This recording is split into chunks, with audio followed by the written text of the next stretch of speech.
इमामत की शुरुआत किससे हुई? शिया मजहब की नींव कैसे रखी गई? और इसका इल्म सबसे पहले किसे हुआ? अस्सलामु अलैकुम और रहमतुल्लाहि व बरकातुहू। प्यारे दोस्तों, आज हम बात करेंगे एक ऐसे विषय पर जो इस्लाम की बुनियादी समझ से जुड़ा हुआ है। इमामत की शुरुआत कैसे हुई? शिया मजहब का जन्म कब और किस तरह हुआ? और सबसे पहले शियाओं को इमामत का ज्ञान किसने दिया? यह विषय सिर्फ इतिहास का एक हिस्सा नहीं है, बल्कि यह उस आध्यात्मिक राह का बयान है जिसे अहले बैत अलैहिमुस्सलाम ने दिखाया। 1. इमामत क्या है? शिया मत के अनुसार इमामत सिर्फ राजनीतिक नेतृत्व या किसी मुस्लिम सरकार का प्रमुख बनना नहीं है, बल्कि इमाम वह होता है जो अल्लाह ताला की ओर से नियुक्त किया गया होता है। जिस प्रकार नबी को नबूवत अल्लाह देता है, वैसे ही शिया मानते हैं कि इमाम को इमामत का ओहदा अल्लाह की तरफ से दिया जाता है। इमाम न केवल इस्लामी कानूनों का झाता होता है, बल्कि वह एक आध्यात्मिक मार्गदर्शक, एक मासूम यानी पापों से पाक व्यक्ति होता है और उसका ज्ञान दिव्य रूप से प्राप्त होता है। 2. इमामत की शुरुआत किससे हुई? शिया इस्लाम के अनुसार इमामत की शुरुआत हजरत अली इब्ने अबी तालिब अलैहिस्सलाम से हुई। हजरत अली अलैहिस्सलाम पैगंबर हजरत मोहम्मद मुस्तफ़ा सल्लल्लाहु अलैहि व आलिहि वसल्लम के चचेरे भाई, दामाद और उनके बचपन से ही साथी थे। इतिहास में एक घटना आती है, गदीर खूम। ये वह समय था जब पैगंबर मोहम्मद सल्लल्लाहु अलैहि व आलिहि वसल्लम ने अपने आखिरी हज से लौटते हुए हजारों लोगों की भीड़ के सामने ऐलान किया, जिसका मैं मौला हूं, अली उसका मौला है। अरबिक, मैन कुंतु मौला फाहजा अलीउन मौला।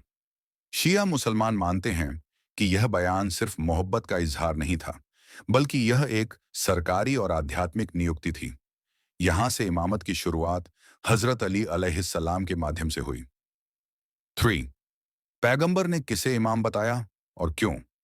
शिया मानते हैं कि पैगंबर मोहम्मद सल्लल्लाहु अलैहि व आलिहि वसल्लम ने सिर्फ अपने जीवन में ही नहीं, बल्कि अपनी हदीसों में भी यह बार बार कहा कि मेरे बाद अली और उनके बेटे हक़ पर हैं। एक प्रसिद्ध हदीस है, मैं तुम सबके बीच दो भारी चीजें छोड़कर जा रहा हूं, एक कुरान और दूसरी मेरा अहले बैत। जब तक तुम इन दोनों से जुड़े रहोगे, कभी गुमराह नहीं होंगे। ये हदीस जामे और प्रामाणिक किताबों में दर्ज है, जैसे सहीह मुस्लिम, तिर्मिजी, मुसनद अहमद बिन हंबल आदि।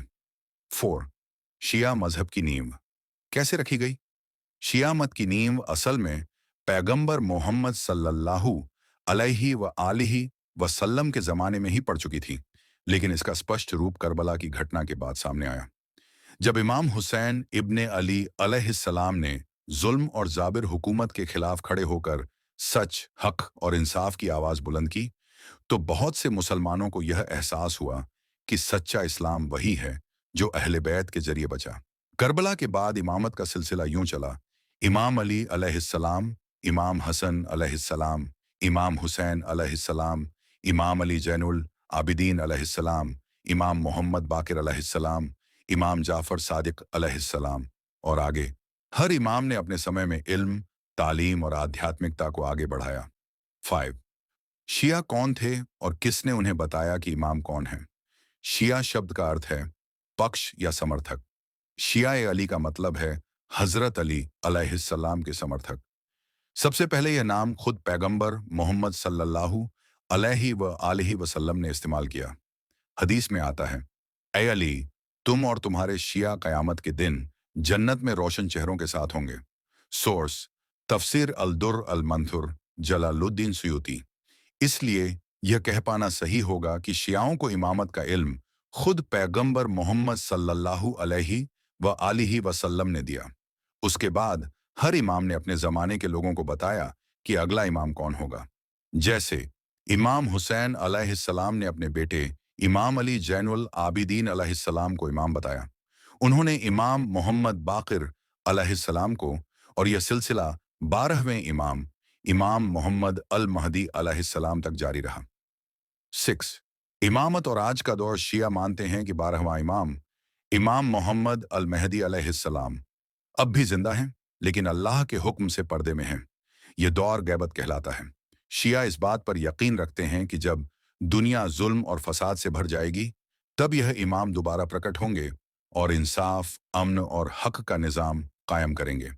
नतीजा तो दोस्तों, इमामत की शुरुआत कोई राजनीतिक फैसला नहीं था, बल्कि यह एक इलाही हुक्म था।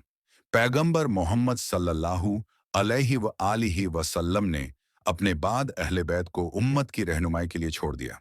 शिया मजहब का जन्म उसी समय हुआ जब कुछ लोगों ने अहले बैत की इमामत को कबूल किया और उनकी पैरवी को अपने ईमान का हिस्सा माना। अगर आपको यह वीडियो पसंद आई हो तो लाइक और शेयर जरूर करें। अगर आप चाहते हैं कि हम इस्लाम की किसी और गूढ़ बात को आसान अंदाज में समझाएं, तो कमेंट में जरूर बताएं। हम फिर मिलेंगे एक नई रूहानी हकीकत के साथ। तब तक के लिए खुदा हाफिज।